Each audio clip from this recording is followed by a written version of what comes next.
Total strength ఎంత 300. నీకేం పడవుతుంది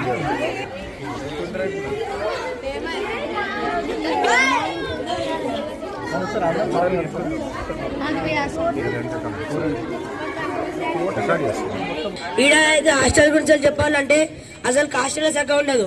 mess లో చెప్పాలంటే అన్నం పాల్కుంటది. మొత్తం సాంబార్ ఏమో మధ్యాహ్నం ఒక తీరు ఉంటది, మళ్ళీ రాత్రి ఒక తీరు ఉంటది. మధ్యాహ్నంది రాత్రి పెడతారు, మళ్ళీ రాత్రి సార్ పొద్దున టిఫిన్ పెడతారు సార్.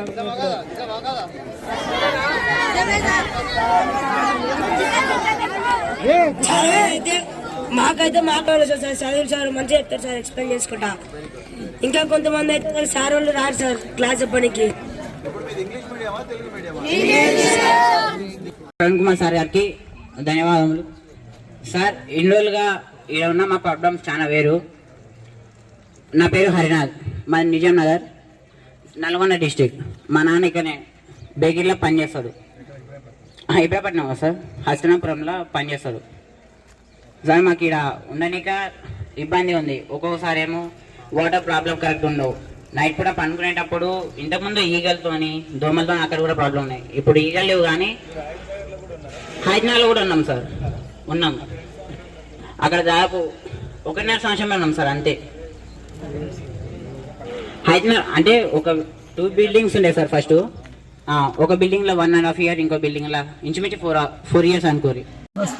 కేసీఆర్ గారు మనకు చెప్పిందంటే మనం రాజకీయాలు చేయాల్సిన అవసరం లేదు, సమస్యల మూలాలోకి వెడదాం.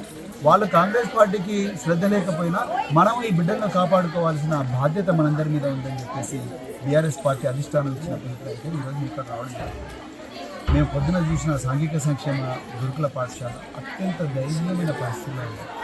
ఇక ఎంత చెప్పినా కూడా తీరరాదా. మేము కూడా అందరం, నేను ఆంజనేయ గౌడ్ వీళ్ళందరం ఇక్కడ ఉన్న వాళ్ళందరూ అదే స్కూల్లో intermediate college centre of excellence. కనీసం డిగ్రీ లెక్చరర్ లేరా, జూనియర్ లెక్చరర్ లేదు, బిల్డింగ్ సరిగా లేదు, బాత్రూమ్లో అయితే దుర్గంధంతో వాసన వస్తూ ఉంది. పిల్లలు చెంబు పట్టుకొని బయటికి పోతా ఉంది. 600 మంది విద్యార్థులు ఉన్నారు. కుళ్ళిపోయిన ఉల్లిగడ్డలు, కుళ్ళిపోయిన దోసకాయలు ఆడబెట్టిండ్రు. పిల్లలకు జనరేటర్ లేదు. ఒక్కసే మహిళతోని మొత్తం స్కూల్ అంతా తొలగిస్తూ ఉన్నారు. 600 మంది పిల్లలు, 20 నుంచి 30 రూమ్లు ఉన్నాయి. యూనిఫామ్ రాలేదు, బూట్లు రాలేదు, సాక్స్ రాలేదు, నైట్ డ్రెస్ రాలేదు. ఒకప్పుడు కేసీఆర్ గారు ఉన్నప్పుడు ఇవన్నీ ఇచ్చిండు, అందుకంటే నీ ప్రశ్న చెప్తాను. అదేవిధంగా బుక్కులు సరిగా రాలేదు, అలాగే పడుకోవడానికి బెడ్లు లేవు సరిగా. తర్వాత ఒక్క 5వ క్లాస్కి మాత్రమే ఉలెన్ రగ్గులు ఇచ్చింది, మిగతా క్లాసులకు ఇవ్వలేదు. ఈ పరిస్థితి ఉంటే ఎట్లా పిల్లలు చదువుకుంటారో ఆలోచించండి. స్పోర్ట్స్ మెటీరియల్ పిల్లలు ఎట్లా అవుతారు? ఇక ఇక్కడికి వచ్చినాం, ఇక్కడికి వస్తే కనీసం అక్కడ సమస్యలే ఇక్కడ కూడా ఉంది.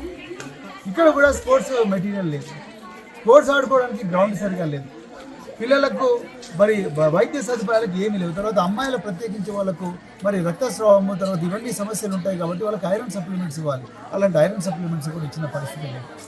వాళ్ళకు స్పెషల్ కోచింగ్ ఇచ్చిన పరిస్థితి లేదు. వాళ్ళకి గేమ్స్ మీట్ అంటే తెలియదు, స్పోర్ట్స్ మీట్ అంటే తెలియదు, వాళ్ళకు సైన్స్ ఫేర్ అంటే తెలియదు, ఏమీ తెలియదు. ఇలాంటి ఒక తరం మరి రేపు తెలంగాణ ఎట్ల ముందరికి తీసుకుపోతుంది? చూస్తుంటేనే మన కళ్ళ ముందర ఈ పిల్లలు పెద్దగా అవుతారు.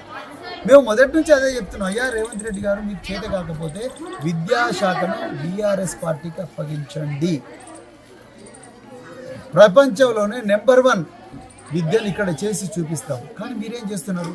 సమస్యను పక్కదో పట్టించి మా మీద మతి స్థిమితం లేని రౌడీ మంత్రులను తీసుకొచ్చి మా మీద ఎగదోస్తూ ఉన్నారు. మీకు ఈ సమస్యల మీద ఏమాత్రం అవగాహన లేదు ముఖ్యమంత్రి గారికి. విద్యాశాఖ మంత్రి ఆయన్నే, సంక్షేమ శాఖ మంత్రి ఆయన్నే. మరి అందుకొరకే ఇవాళ బీఆర్ఎస్వి నాయకత్వంలో ప్రతి చోట కూడా నిన్నైతే మా మినిస్టర్లు, ఎక్స్ మినిస్టర్లు పోయి మేము వచ్చినట్టుగానే సమస్యల పరిష్కారం కోసం వచ్చింది. వస్తే వాళ్ళని తీసుకుపోయి పోలీస్ స్టేషన్లో అరెస్ట్ చేసింది. ఏమన్యాయం ఇది? మేము ప్రభుత్వం మీద వ్యతిరేకంగా మాట్లాడడానికే పని కట్టుకొని రాలేదు, సమస్యల మూలాలు తెలుసుకోవడానికి వచ్చినాం, ఈ తరాలను రక్షించుకోవడానికి వచ్చినాం. ఈ అమ్మాయిలు చిన్నతనంలోనే పెళ్లిళ్ళ బారిన పడకుండా, అనారోగ్యం బారిన పడకుండా, మృత్యుతో పోరాడకుండా, మొన్న వాంకేడులో చనిపోయిన శైలజలాగా మృత్యుతో పోరాడకుండా ఈ బిడ్డలు మా అందరి పిల్లల కన్నా గొప్పగా కావాలి, మాకన్నా గొప్పగా కావాలని ఆశతోని మా పార్టీ ఇక్కడికి వచ్చింది. అంతే తప్ప రాజకీయాలు చేయడానికి రాలేదు రేవంత్ రెడ్డి గారు.